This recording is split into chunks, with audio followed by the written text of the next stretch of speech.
તમે તમારી કાર રોજ ડ્રાઈવ તો કરતા હશો, પણ એમાં આપેલા હિડન ફીચર્સ વિશે તમે જાણો છો? ચલો આજે જાણીએ.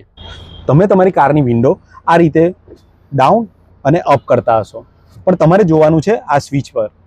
જો આ સ્વિચ તમને અલગ લાગતી હશે, આમાં અપ ને ડાઉનનો એરો છે, એટલે આ તમારી ઓટો અપ ડાઉન વિન્ડો છે. તમે આની અંદર એકવાર સ્વિચ દબાવશો એટલે ઓટોમેટિક વિન્ડો ડાઉન થઈ જશે, અને એ રીતે અપ કરશો તો એક જ વારમાં અપ બી થઈ જશે.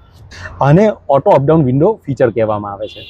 જો તમારી કારના રિયર ગ્લાસમાં આવી લાઇનિંગ દેખાય છે તો સમજવાનું તમારી કારમાં ડિફોગર સિસ્ટમ છે.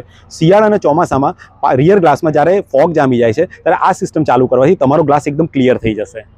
તમારી કારના સ્ટિયરિંગમાં બી એક હિડન ફીચર આપેલું હોય છે. તમે જોયું હશે કે તમારા સ્ટિયરિંગના નીચે આવું હેન્ડલ આપ્યું છે, અને પુલ કરવા પછી તમારું સ્ટિયરિંગ અપડાઉન તમે કરી શકશો, અને તમારા કમ્ફર્ટ પ્રમાણે તમે એને એડજસ્ટ કરી શકશો.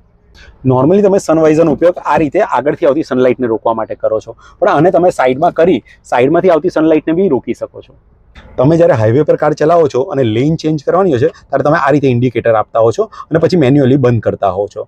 આની અંદર એક હિડન ફીચર આપેલું હોય છે લેન ચેન્જિંગનું. એની અંદર તમારે આ જે સ્ટિક છે એને સોફ્ટલી દબાવવાની છે, એટલે તમારે જોશો કે 3 વાર બ્લિંક થશે ઇન્ડિકેટર અને ઓટોમેટિક બંધ થઈ જશે. નાઇટ ડ્રાઈવ કરતી વખતે તમારી પાછળથી આવતી કારના લાઇટનો ફોકસ રિયર વ્યૂ દ્વારા તમારી આંખમાં લાગતો હોય છે. એ વખતે તમારે આનું એક હિડન ફીચર યુઝ કરવાનું છે. આ તમને જે સ્વિચ દેખાતી હશે તેને તમારે પુલ કરવાની છે, એટલે તમારો ગ્લાસ એન્ટી ગ્લેર થઈ જશે અને પાછળનો વ્યૂ બી એકદમ ક્લિયર મળશે. જો તમારી હાઈટ ઓછી છે અને તમે સીટ બેલ્ટ બાંધો છો અને તમને કમ્ફર્ટ ફીલ નથી કરાવતો, ત્યારે કારની અંદર એક ફીચર આપેલું હોય છે. તમે સીટ બેલ્ટ આ રીતે બટન દબાવી અને હાઈટ પ્રમાણે નીચે એડજસ્ટ કરી શકો છો.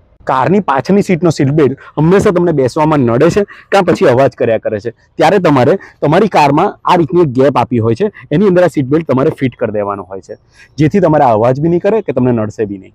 જો આમાં તમને કોઈ નવા હિડન ફીચર જાણવા મળ્યા હોય તો મેસેજ જરૂર કરજો. Good day.